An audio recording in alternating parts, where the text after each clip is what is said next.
Muhammad Yulianto Batwi dari Partai Golkar berpeluang menduduki kursi pimpinan DPRD Makassar. Yulianto Batwi pun menggelar buka bersama dengan ratusan tim pemenangan, baik yang terstruktur maupun tidak terstruktur, tim relawan hingga tim keluarga di rumah jabatan Ketua DPRD Sulsel, Andi Ina Kartika, yang merupakan istri dari MYB, Minggu, tanggal 17 Maret tahun 2024. Dia menyampaikan terima kasih kepada semua pihak yang telah membantu pada pemilu lalu, dan pada akhirnya mendapat suara luar biasa berkat kerja sama semua yang membantu dengan ikhlas, sehingga terpilih sebagai calon anggota DPRD Makassar. Yulianto sapaan akrabnya, menyampaikan bahwa hasil rekapitulasi resmi KPU untuk Dapil 2 Kota Makassar perolehan suara Partai Golkar 32.000.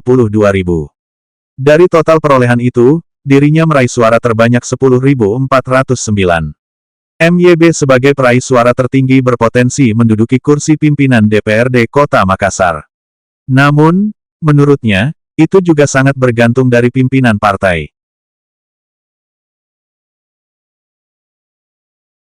KPU Golkar itu alhamdulillah dapat 6 kursi, yang dapat 2 kursi dan semua dapil itu di dapil saya, dapil 2 Kota Makassar, perolehan suara partai 32.000.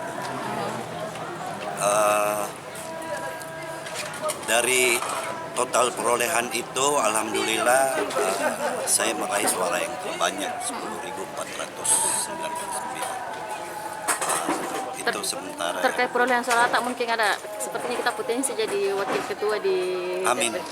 Bagaimana? Jawabannya amin. Ya tergantung partai melihat siapa yang paling layak, siapa yang paling wajar di posisi itu.